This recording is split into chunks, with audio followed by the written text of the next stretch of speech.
que eu preciso passar para vocês, porque é meio que uma espécie de extrato da mentalidade dessa extrema esquerda.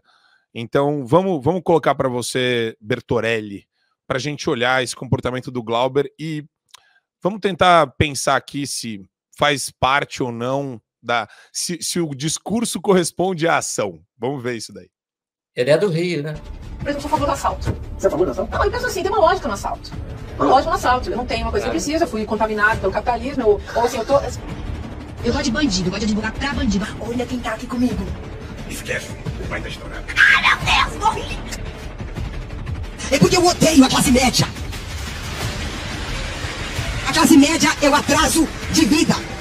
A classe média é estupidez. É o que tem de reacionário, conservador, ignorante, petulante, arrogante, terrorista. É uma coisa fora do comum a classe média.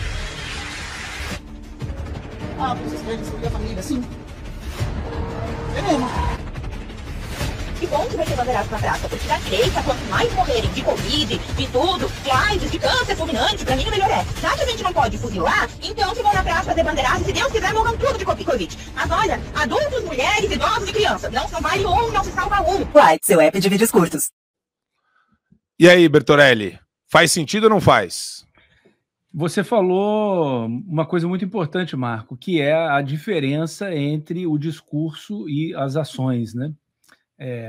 Fica claro aí, todo mundo já sabe disso, a citação do professor Marcelo aí, do Milor Fernandes, foi sensacional. Quando eu mando em você é democracia, quando você manda em mim é ditadura. Mas essas pessoas, essa ideologia a que essas pessoas aí aderem e passam a vida inteira lucrando com isso e criticam o capitalismo, isso aí é exatamente o suco do que eles são. Você imagine se essa coisa, se a gente conseguisse enquadrar isso daí no chamado discurso de ódio, que não existe, ou se existe, quem é o juiz disso, né? Quem vigia os vigias? Fala, para discurso de ódio a gente não pode ceder o auditório, como disse o professor, né?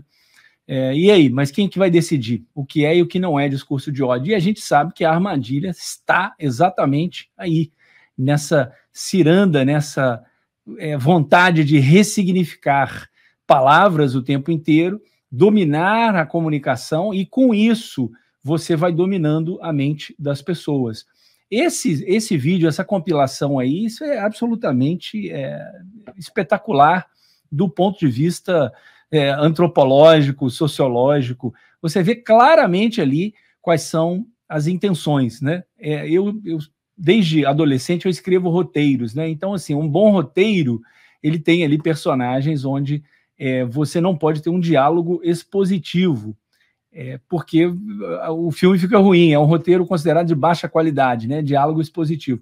Então, você precisa medir as suas palavras e mostrar quem são os personagens pelas suas ações.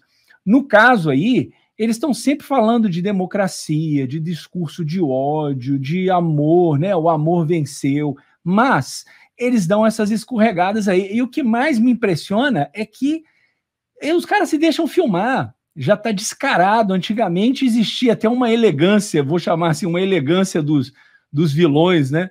O cara era mais elegante, o cara era mais sutil. E hoje em dia não. A coisa é descarada mesmo, não tem limite o grau de psicopatia dessas pessoas. Enfim, a gente vê isso aí no caso do deputado que saiu chutando o rapaz lá do MBL. Numa ponta, se você pegar os discursos dele, ele está sempre ali assim, não, é o amor, é a democracia, vamos defender a democracia. Na outra ponta, você vê o cara sendo extremamente violento quando a coisa acontece com ele. Enfim, são duas curvas aí que não estão andando paralelas, é a famosa paralaxe cognitiva, né? Faço o que eu digo, mas não faço o que eu faço. E Bertorelli, isso que o Bertorelli está falando, Adriles, é importante porque eu tô vendo a campanha do Boulos aqui em São Paulo e tem um videozinho tosco demais, onde tá todo mundo falando baixinho. Tá todo mundo falando baixinho. E é uma coisa patética, porque é uma turma completamente radicalizada E isso se soma a um Supremo Tribunal Federal que age da mesma forma que esses caras de extrema esquerda. É a mesma coisa. O discurso pró-democracia, na hora de prender o Daniel Silveira, 2 segundos, na hora de pegar um cara que nem o Glauber Braga, que desce a porrada em militante do MBL ou de qualquer outro grupo que ele discorda, né, faz cara de paisagem, finge que é a violência do bem. O poder sempre tem que ter um nível de tensionamento. Por quê? Você sempre tem que ter um contraponto ao poder. Você tem que ter uma fiscalização. Não é à toa que a gente tem 3 poderes, um fiscalizando o outro. Eu sempre brinco, né? Que, eventualmente, quando você tem harmonia demais, você tem, na verdade, conluio entre os poderes. Porque um poder tem que ter uma tensão em relação ao legislativo, o judiciário, o executivo. Cada um fiscaliza o outro. E o povo fiscaliza o poder, e a imprensa fiscaliza o poder, e o povo fiscaliza a imprensa. Aí sim você não tem uma situação autoritária. Agora, quando você tem, no Brasil, no caso do Brasil, você tem um judiciário que tomou o poder total, que se transformou numa ditatória no Brasil. Esse judiciário se adequou ao modelo de poder de esquerda e colocou um governo federal de esquerda de um homem que estava preso até ontem por crimes de corrupção. Você tem um ministro que manda no país, que é o Alexandre de Moraes, que ele não é de esquerda. Ele se adequou a um modelo ditatorial que, por acaso, é de esquerda e encontrou essa brecha. Nem é sociopata. Parei de falar que o Alexandre de Moraes é sociopata. Ele é um autoritário, ele é uma pessoa má e autoritária que queria ter destaque. Teve. É o maior ditador que o Brasil já teve. Você tem um legislativo que é o que sempre foi, né? Acuado, um legislativo cujo centrão vai para onde a banda sopra, quem pagar mais vai. Então, a única coisa que não mudou nada é o legislativo no Brasil. Então, quando você tem exatamente essa articulação de forças, e tem a grande mídia, que eu estou esquecendo aqui, que é anuente a esse modelo ditatorial de esquerda.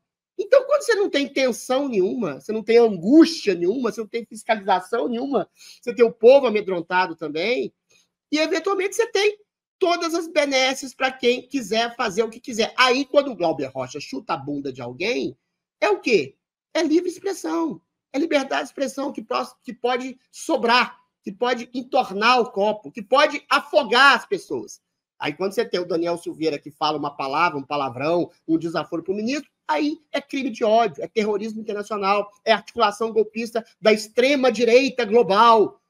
Até o Elon Musk, o Alexandre de Moraes quer aprender.